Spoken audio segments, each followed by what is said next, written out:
তো এখানে আইলাইনার পরার জন্য আমি একটা ল্যাকমির আইলাইনার নিয়ে নিয়েছি। তোমরা যে কোনো আইলাইনার নিতে পারো। তো আমি 000 সাইজের ব্রাশ দিয়ে পরি, তোমরা এরকম একটা ব্রাশ ইউজ করবে।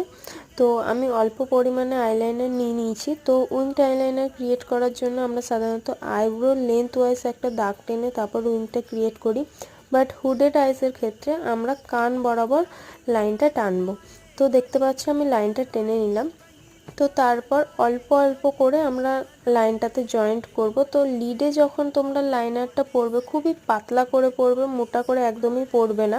আর নিচের দিকে তাকিয়ে আইলাইনারটা টানবে, তাহলে দেখবে হুডের যে চামড়াটা থাকে তার সাথে লাইনটা কিন্তু জয়েন্ট হবে না, এতে দেখতে আরও বেশি ভালো লাগবে। আর আস্তে আস্তে করে দেখলে আমি কিভাবে উইংটা জয়েন্ট করলাম। আর এই যে দেখো দেখাচ্ছি, আমার কিন্তু লিডের সাথে টাচ হচ্ছে না লাইনারটা, যার ফলে আমার আইলাইনারটা প্রপার বোঝা যাচ্ছে।